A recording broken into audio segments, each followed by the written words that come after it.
أعوذ بالله من الشيطان الرجيم بسم الله الرحمن الرحيم وإذا أنعمنا على الإنسان أعرض ونأى بجانبه وإذا مسه الشر فذو دعاء عريض۔ سورہ حامیم سجدہ آیت نمبر 51 ہے، پچھلی آیت سے جڑا ہوا مضمون ہے۔ انسان کو جھنجھوڑنے والا اور انسان کو سمجھانے والا، انسان کو نصیحت کرنے والا، انسان کو چپت رسید کرنے والا، ساری باتیں ان دو آیات کے اندر آ جاتی ہیں۔ اوپر ذکر کیا کہ وَلَئِنْ أَذَقْنَاهُ رَحْمَةً مِنَّا مِنْ بَعْدِ ضَرَّاءَ مَسَّتْهُ لَيَقُولَنَّ۔ مفسرین نے یہاں پر جو بات فرمائی ہے وہ یہ بات فرمائی کہ وہ آیات ہیں جس میں اللہ تعالیٰ نے اپنے بندوں سے شکوہ کیا ہے۔ شکوہ اس سے کیا جاتا ہے جس سے کوئی امید ہوتی ہے، تو اللہ نے ان آیات میں اپنے بندوں سے شکوہ کیا ہے۔ کیا کیا ہے؟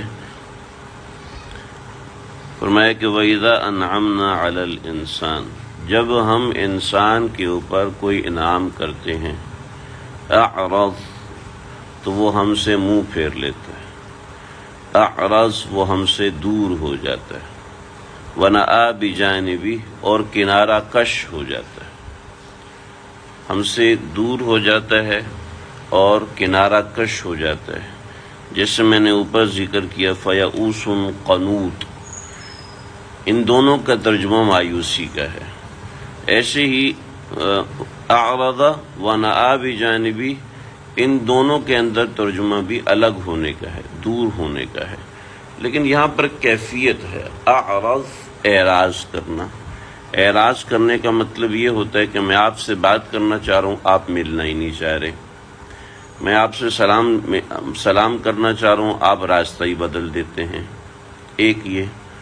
اور ونأى بجانبہ کا مطلب یہ ہے کہ میں یہاں بیٹھوں، آپ کو یار اس سوسائٹی میں ہی نہیں آنا، یہ اس کی منحوس شکل یہاں پر ہوتی ہے۔ ونأى بجانبہ یہ معنی ہے کہ آپ اس جگہ پہ ہی نہ رہو جہاں پر آپ کا مد مقابل بیٹھا ہوا ہے، اس کو کہتے ہیں ونأى بجانبہ، کنارہ کش ہو جانا۔ ہماری اردو میں کہتے ہیں کنارہ کش، وہ شہر ہی چھوڑ دو جس میں اس قسم کا منحوس آدمی، جس محاورے میں کہتے ہیں وہ علاقہ ہی چھوڑ دو جس میں اس طرح کے لوگ آتے ہیں۔ تو ونأى بجانبہ، جیسے آج آپ جائیں نا، جو لوگ باہر ملک جا رہے ہوتے ہیں پاکستان کو چھوڑ کر مستقل بنیادوں پر، تو وہ کیا یہاں پہ کچھ بھی نہیں ہے، یہاں پہ کوئی سکوپ نہیں ہے، یہاں پر آپ کے رہنے کی، آپ کے امن نہیں ہے، امان وغیرہ وغیرہ، اس کو کہتے ہیں کنارہ کشی کرنا، تنگ آ کر چھوڑ دینا۔ تو اعرض ونأى بجانبہ، جب نعمتیں ملتی ہیں، نمبر ایک انسان اللہ کے احکامات سننا چھوڑ دیتا ہے۔ جب نعمتیں ملتی ہیں تو انسان اللہ تعالیٰ کے احکامات سے تنگ آ کے ایک طرف ہو جاتا ہے۔ یہ معنی ہے ونأى بجانبہ کا۔ یہ کیا ہے؟ یہ آپ بھی دیکھتے ہیں، میں بھی دیکھتا ہوں کہ کیا ہو رہا ہے اور کس طریقے سے ہو رہا ہے، کہ اللہ کے احکامات، اللہ کا ڈر، اللہ کا خوف، یہ تصور میں بھی ایک عام آدمی حلال کماتا ہے لیکن پھر بھی گناہوں میں مبتلا ہے، وہ اعرض ونأى بجانبہ، اعرض میں آ جاتا ہے۔ لیکن ونأى بجانبہ کے اندر وہ لوگ آتے ہیں کہ جو دھوکہ دہی کرتے ہیں، جو اللہ کے احکامات کا تصور، جیسے کوئی موبائل سنیچرز ہوتے ہیں، یہ جو اسٹریم کرائمرز ہوتے ہیں، جو لوگوں کو سرعام قتل کر دیتے ہیں موبائل کے لیے، چند پیسوں کے لیے، ان کو کسی چیز کا ڈر، وہ کوئی پرواہ نہیں ہوتی اللہ کے احکامات کی۔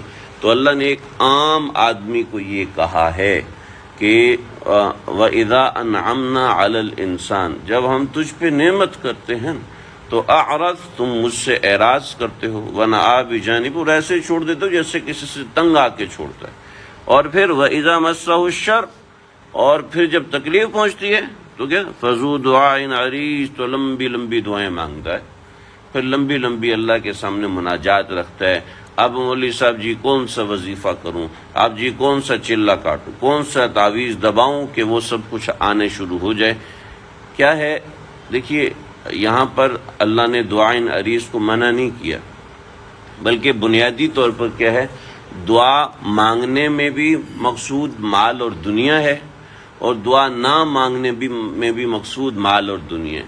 مال اور دنیا، لہذا قرآن پڑھنے کی کیا ضرورت ہے؟ مال اور دنیا ہے، اللہ سے رجوع کرنے کی کیا ضرورت ہے؟ اور مال و دنیا نہیں ہے، آپ اللہ سے دعائیں کرو، وظیفے کرو، دیکھو کسی نے تعویذ تو نہیں دبا دیا، کچھ ایسا ویسا۔ جب انسان کی سوچ کا منشور یہ ہو جائے تب یہ اللہ کا ناپسندیدہ ہو جاتا ہے، اللہ ایسے بندوں سے شکوے کرتا ہے۔ آپ دیکھیں میری آپ کی مینٹلٹی ایسی تو نہیں، میری آپ کی سوچیں ایسی تو نہیں، اسی کو اللہ نے دوسری جگہ پر بیان کیا، اور وہ میں آپ کو بتاتا ہوں، لیکن ایک واقعے سے جوڑ کے بتاؤں گا تاکہ بات صحیح ذہن میں آئے۔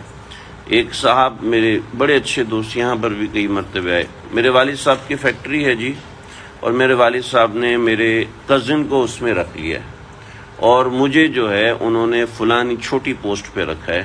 اور پھر کیا ہوا، کافی عرصے سے رابطے میں تھے، والد صاحب کا انتقال ہوا، وہ کزن نے فیکٹری پہ قبضہ کر لیا، اب وہ جناب ان کو فیکٹری سے بھی نکال دیا۔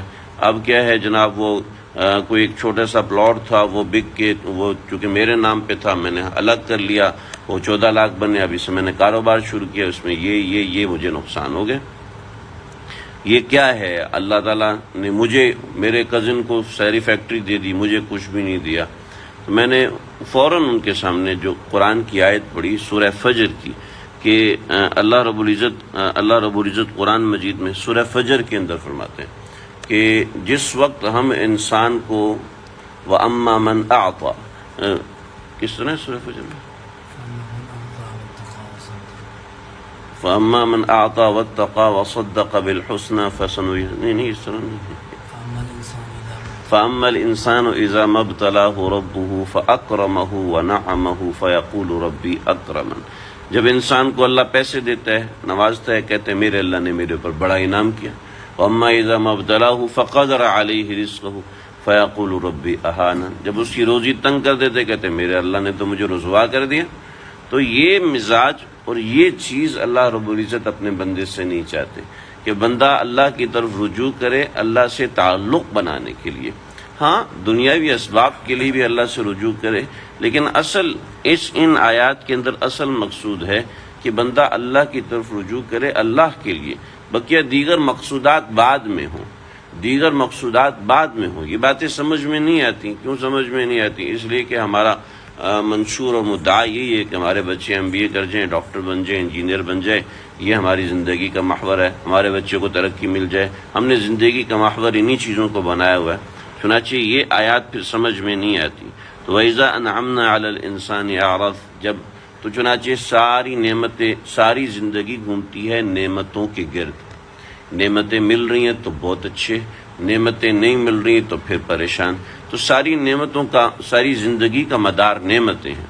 اللہ یہاں پر شکوہ فرما رہے، ساری زندگی کا مدار میری ذات ہونی چاہیے، نہ یہ کہ میری دی ہوئی نعمتیں ہونی چاہیے۔